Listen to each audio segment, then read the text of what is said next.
നിത്യവും ഉറക്കുപാട്ടാകുന്നത് ഹരിവരാസനമാണെന്ന് എല്ലാവർക്കും അറിയാം.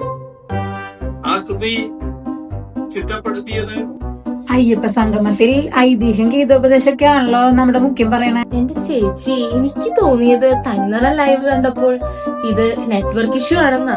കമ്മ്യൂണിസ്റ്റ് മുഖ്യന്റെ കയ്യിൽ നിന്നും ദൈവവചനങ്ങൾ വരുന്നത് ഇനിയിപ്പൊ സഖാവ് അയ്യപ്പൻ എന്നൊക്കെ പാർട്ടി ബുക്കിൽ കേറുമോ?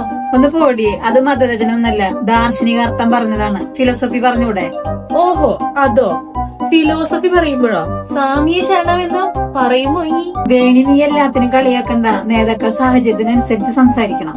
അതാണല്ലോ പാർട്ടി പുസ്തകത്തിലെ ഏത്തിസം. എന്നാൽ സ്റ്റേജിലോ തത്വമസി. അതാണ് ഫുൾ ഡബിൾ ഗെയിമിംഗ്. നീ പൊളിറ്റിക്സ് ഒന്നും മനസ്സിലാക്കണില്ലേ? എന്ത് പൊളിറ്റിക്സ് മനസ്സിലാക്കുന്നില്ല ചേച്ചി പറയണേ? മതവിരുദ്ധം തുടങ്ങി ഇനി ആഗോള അയ്യപ്പ സംഗമത്തിൽ വരെ എത്തി. നെക്സ്റ്റ് പ്രോഗ്രാം ഈ കെട്ടും കെട്ടി ശബരിമല യാത്രയാ.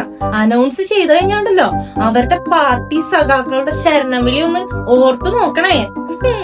നീ ഒന്ന് പോയേ. ഇടതുപക്ഷം എന്നും ജനപക്ഷാണ്. അല്ല, നിങ്ങൾക്ക് മാത്രം ഇത്ര ചൊറിച്ചില്? നല്ലൊരു കാര്യം ഇത്. ചൊറിച്ചിലൊന്നും ഇല്ല എന്റെ ചേച്ചി. ഇലക്ഷൻ വരുമ്പോ ഓരോ പ്രഹസനങ്ങൾ കാണുമ്പോണ്ടല്ലോ ചിരി വരിക.